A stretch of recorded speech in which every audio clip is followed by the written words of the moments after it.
हम लोग बात करने वाले हैं IRCON international limited legal vacancies के बारे में। देखिए, ये जो कंपनी है ये एक पब्लिक सेक्टर अंडरटेकिंग है अंडर मिनिस्ट्री ऑफ रेलवेज। ये एक नवरत्न कंपनी है, central public sector undertaking under ministry of railways. ठीक है, ये जो कंपनी है ये इंफ्रास्ट्रक्चर प्रोजेक्ट जैसे कि railways, highways, buildings, power sector etcetera में इनके वर्क है। और इसका जो टर्नओवर हुआ था ये 12,387 करोड़ का हुआ था इन द ईयर 2023। बट ये हमारे काम की चीज़ नहीं है। काम की चीज़ ये है कि ये जो कंपनी है लीगल वैकेंसीज निकली है और हर एक एज लेवल के लिए लीगल वैकेंसीज निकली है। अगर आपके पास एक्सपीरियंस है तब आप इसको भर सकते हैं, अगर आप एक्सपीरियंस नहीं है तब भी आप भर सकते हो। तो हर एक एज लेवल के लिए, हर एज एक्सपीरियंस लेवल के लिए वैकेंसीज निकली हुई हैं। तो आइए हम लोग देखते हैं। ये देखिए, regular post in the legal discipline. ठीक है, तो जैसा कि मैंने कहा इसमें देखिए 3 टाइप्स की लीगल वैकेंसीज निकली हैं। मैनेजर लीगल E3, देन उसके बाद आता है डिप्टी मैनेजर E2 जिसका कोड है, एंड इसके बाद आता है असिस्टेंट मैनेजर या लीगल जिसका कोड यहाँ पे नहीं दिया हुआ है। और ये हर एक लेवल के लिए आप लोग के लिए लीगल वैकेंसीज है। तो सबसे पहले हम लोग सबसे हायर लेवल से स्टार्ट करते हैं, that is the manager legal. इसका देखिए जो पे स्केल होने वाला है वो होने वाला है 60,000 से लेकर के 1,80,000 रुपीज प्लस अलाउंसेस। देखिए अलाउंसेस प्लस है, मतलब कि ये आपका बेसिक पे होना, उसके बाद अलाउंसेस हैं, एंड उसके बाद जितने भी आपके अलाउंसेस होते हैं वो और एडअप होंगे।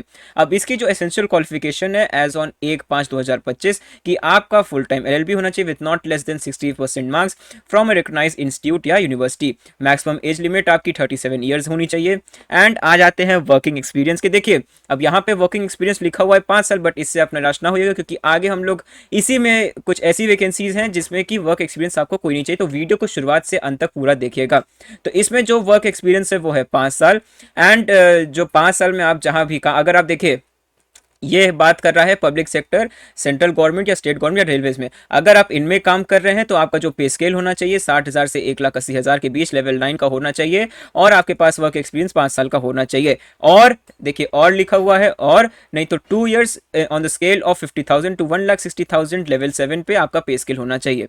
ठीक है, if working in public sector, देखिए वो हो गई गवर्नमेंट की। अगर आप बात कर रहे हैं पब्लिक सेक्टर, अगर आप बैंक में हैं या government organisation where CDA IDA pay scale is not followed, तो आपका जो टोटल एक्सपीरियंस है 5 साल हो। और जो प्रेजेंट CTC क्या होता है, कॉस्ट ऑफ कंपनी। ठीक है, कॉस्ट टू कंपनी CTC का फुल फॉर्म होता है, मतलब कि एक एम्प्लॉयर के ऊपर कंपनी कितना खर्च कर रही है, तो वो 16 लाख से मतलब कि लेस नहीं होना चाहिए, उससे ज्यादा ही होना चाहिए। और इसको सपोर्ट करना है form 16, earning card, salary slip या जो भी आपके पास डॉक्यूमेंट प्रूफ हो वो आप उससे सपोर्ट कर सकते हैं। अब देखिए पब्लिक सेक्टर की बात हो गई, गवर्नमेंट की बात हो गई, PSUs की बात हो गई। अब बात करते हैं अगर आप प्राइवेट सेक्टर में हैं तो आपको क्या एक्सपीरियंस जरूरत है। तो अगर आप प्राइवेट सेक्टर में तो उसमें भी आपका टोटल 5 ईयर्स का एक्सपीरियंस चाहिए। 5 ईयर्स का एक्सपीरियंस के साथ साथ आई थिंक हाँ बस इसमें इतना ही चाहिए। ठीक है, और इसके बाद जो आप लोग की नेचर ऑफ एक्सपीरियंस हो वो कैसा हो, as a law officer, legal executive, exposure in construction, infrastructure related material, and इसके साथ साथ आपके पास एक्सपीरियंस होना चाहिए इन हैंडलिंग सर्विस मैटर्स। ये एज एन एडवांटेज आपको मतलब ऐड करेगा। ठीक है, एंड आपके पास एक्सपीरियंस होना चाहिए रिस्क असेसमेंट पे, analysis in tender documents and etcetera. And अगर आपके पास कंप्यूटर की नॉलेज है तब तो ये आपका मतलब कि सोने में सुहागा हो गया। तो अब बात करते हैं about the next post, that is the deputy manager जिसका कोड है E2। इसका जो पे स्केल होने वाला है 50,000 से लेकर के 1,60,000 का होने वाला है। एंड इसमें हम लोग देखेंगे कि इसमें क्वालिफिकेशंस क्या है कि आप लोग के पास फुल ईयर LLB का डिग्री होना चाहिए, नॉट लेस देन 60% मार्क्स। जो मैक्सिमम एज लिमिट है वो है 33 ईयर्स। एंड इसमें भी वही चीज़ आ जाती है कि अगर आप पब्लिक सेक्टर, अगर आप सेंट्रल गवर्नमेंट में हैं तो आप लोग के पास देखिए जिनके पास 2 साल का एक्सपीरियंस है वो इसमें अप्लाई कर सकते हैं। ठीक है, तो आप लोग के पास टोटल एक्सपीरियंस जो जरूरत मांगा गया है वो 2 साल का मांगा गया। और जो पे स्केल पे आप काम कर रहे हैं वो लेवल 7 का होना चाहिए, जिसकी प्राइस आती है 50,000 रुपीज से 1,60,000 के बीच में। अगर आप इस पे स्केल पे काम कर रहे हैं 2 साल तक सेंट्रल गवर्नमेंट में या स्टेट गवर्नमेंट या रेलवेज में, तो आप इसके लिए एलिजिबल हैं।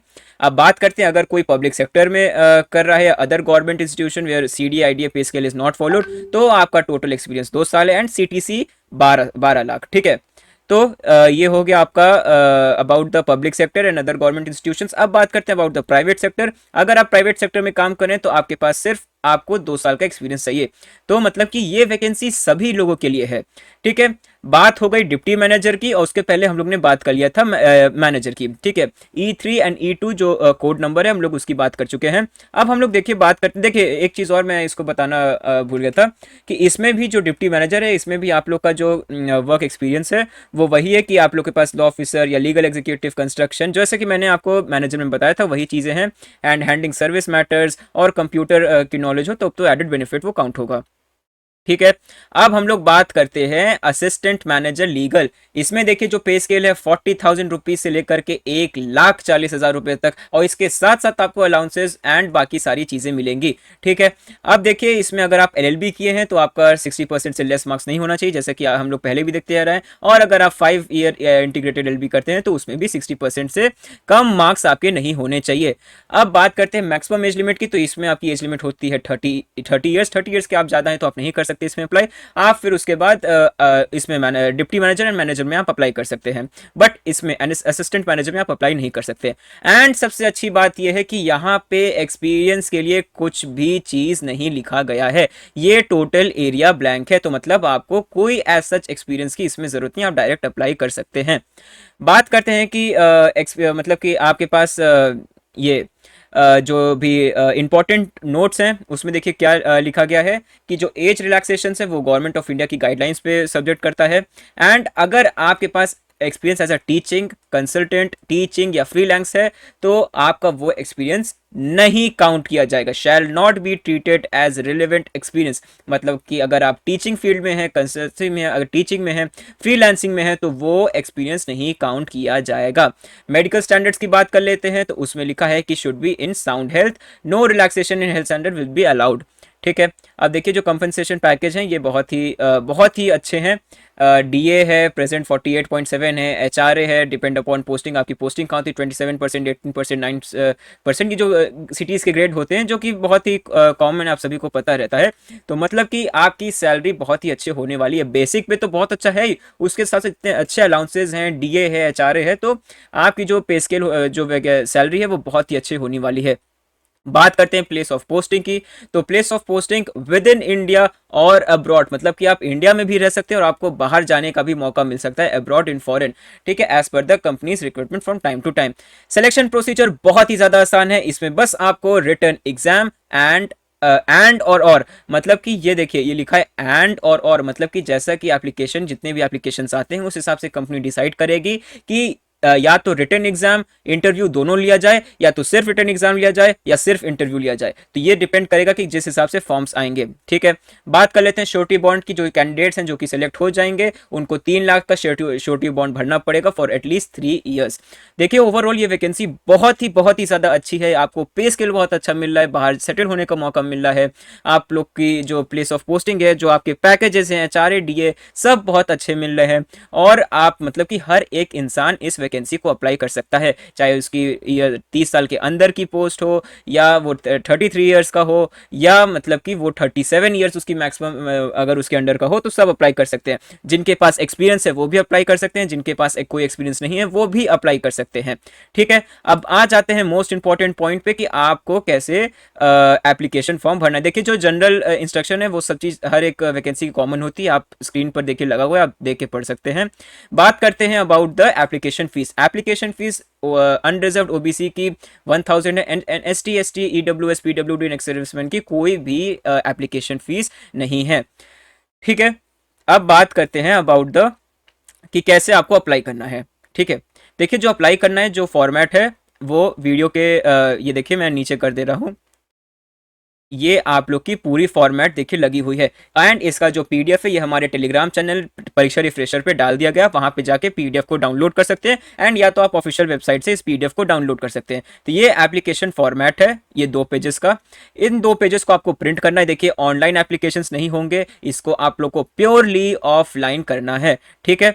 तो ये जो होगा इसको आपको प्रिंट करना है, एंड देखिए यहाँ पे लिखा हुआ है कि apply in prescribe form through offline mode only, मतलब कि ऑनलाइन एप्लीकेशन नहीं एक्सेप्ट किए जाएंगे, ऑफलाइन मोड के आपको करना है।